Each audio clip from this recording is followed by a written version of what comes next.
मोदकाचा प्रसाद केला, लाल फुलांचा हार सजवला, सुंदर मखरही तयार झाले, वाजत गाजत गणपती बाप्पा आले.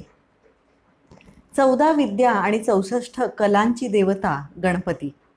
कोणतंही कार्य करण्याआधी, इतर कोणत्याही देवाची पूजा करण्याआधी ज्याला पूजलं जातं असा ईश आदिश. गणपती गणनायक म्हणजे गणांचा नायक, गणांची देवता. गण म्हणजे जनसामान्य. शंकराने हत्तीचं तोंड लावून पुन्हा गणपतीला जन्म दिला तो दिवस म्हणजे भाद्रपद महिन्यातील शुद्ध चतुर्थीचा दिवस. याच दिवशी घरोघरी गणपतीची प्रतिष्ठापना करण्यात येते आणि अनंत चतुर्दशीपर्यंत 10 दिवस गणेशोत्सव मोठ्या उत्साहानं साजरा केला जातो. या दिवसाची लहान थोर सगळेच जण वर्षभर आतुरतेनं वाट पाहत असतात. गणेशोत्सवाच्या या 10 दिवसामध्ये घरोघरी आनंदाचं, उत्साहाचं वातावरण असतं. पोटासाठी घर आणि गाव सोडून गेलेल्या चाकरमान्यांनी पुन्हा आपल्या आप्तांबरोबर आनंदाचे क्षण साजरे करण्याचे दिवस म्हणजे गणेशोत्सवाचे हे 10 दिवस. घरोघरी गणपतीसाठी विशेष आरास केली जाते, गोडधोड पक्वान्न बनवली जातात आणि हे सगळं करत असताना जमलेल्या प्रत्येकाच्या मनामध्ये आनंद, प्रेम आणि उत्साहाला उधाण आलेलं असतं. 1894 सालापासून टिळकांनी गणेशोत्सवाला सार्वजनिकरित्या साजरा करण्याची प्रथा पाडली. यामागं त्यांचे थोर विचार होते. गणेशोत्सवामध्ये लोकांची चांगली मतं, विचार यांची देवाणघेवाण व्हावी, लोकांच्या सांस्कृतिक गुणांचं दर्शन व्हावं आणि त्याचबरोबर फार महत्त्वाची गोष्ट त्यांना साध्य करायची होती ती म्हणजे भारतीय स्वातंत्र्य लढ्याची जागरूकता लोकांच्या मनात निर्माण करायची होती. आणि याच्यासाठी गणेशोत्सवासारखं दुसरं व्यासपीठ नाही हे त्यांनी ओळखलं होतं आणि तीच परंपरा आजही तेवढ्याच उत्साहानं चालू आहे. तुम्हाला ऐकून आश्चर्य वाटेल की त्याही पूर्वी खूपच पुरातन काळापासून गणपतीची पूजा केली जाते. वेगवेगळ्या काळातील गणपतीच्या वेगवेगळ्या रूपांकडे बघून हे लक्षात येतं की जसा जसा समाज बदलत गेला तसं तसं समाजाचं श्रद्धास्थान आणि त्या श्रद्धास्थानाचं स्वरूपसुद्धा बदलत गेलं. वैदिक काळामध्ये गणप्रधान समाज होता. गण म्हणजे एकसारखी विचारधारा आणि एकच श्रद्धास्थान असलेला लोकसमूह आणि या गणांचा नायक म्हणून गणनायक गणपती हा पूजला जायचा. त्यावेळेला गजमुख किंवा गजशीर्ष नव्हतं. त्या काळामध्ये गणपती सामान्य जणांचा, गणांचा ईश गणेश अशा सामान्य स्वरूपामध्ये असायचा. वैदिक काळानंतरच्या काळामध्ये अशी आख्यायिका प्रचलित झाली की शंकरानं क्रोधित होऊन पार्वतीपुत्राचा शिरच्छेद केला. त्याच्यानंतर पार्वतीच्या सांगण्यावरून हत्तीचं तोंड लावून गणपतीला पुनर्जन्म दिला आणि तेव्हापासून गणपती गजानन, गजमुख झाला. पण काही मानववंश शास्त्रज्ञांचं मत असं आहे की टोटेमिझम हा सिद्धांत वापरून त्यांनी हे सिद्ध केलेलं आहे की कोणत्या तरी गणसमूहाचा टोटेम हत्ती होता आणि म्हणून त्यांच्या देवाचं किंवा श्रद्धास्थानाचं स्वरूपसुद्धा हत्तीच्या तोंडासारखं होतं. टोटेम म्हणजे कोणत्याही निसर्गातील गोष्टीला, जसं की प्राणी, एखादं झाड किंवा पक्षी यांना श्रद्धास्थान मानण्याची प्रथा होती. यातील काही लोकसमूहांचं हत्ती हे श्रद्धास्थान होतं म्हणून त्यांच्या देवतेला सुद्धा हत्तीचं स्वरूप होतं. काहीही असो, गणपती मात्र तेव्हाही लोकप्रिय होता, आजही लोकप्रिय आहे. आणि तुम्हाला ऐकून आश्चर्य वाटेल की अगदी अफगाणिस्तानामध्ये सुद्धा गणपतीच्या मूर्तीचे अवशेष सापडलेले आहेत. गणपती पाठोपाठ गौरी येतात.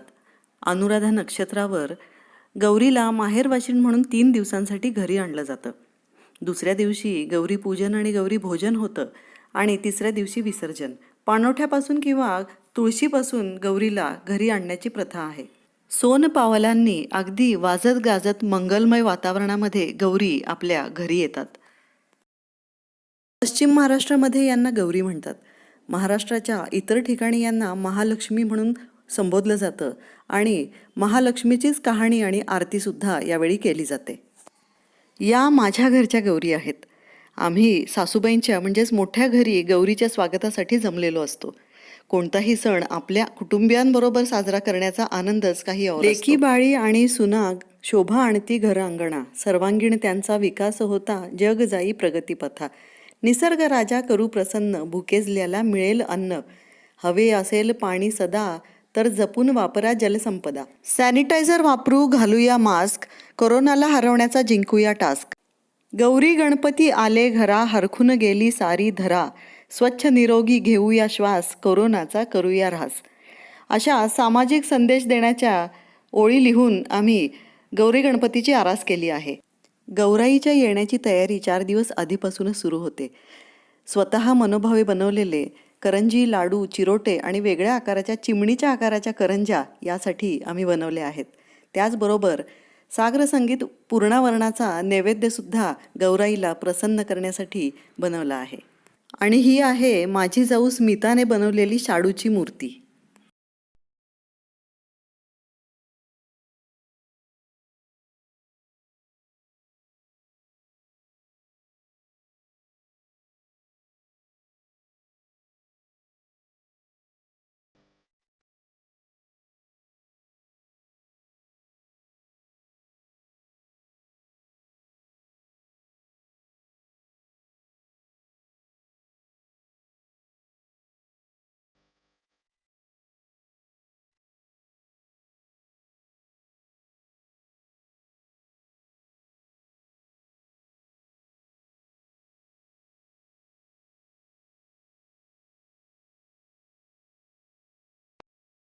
वाजत गाजत आणलेल्या गौरीला छानपैकी सजवलं जातं, नटवलं जातं आणि तिला नैवेद्यासाठी अनेक पक्वान्न गोडधोड केलं जातं.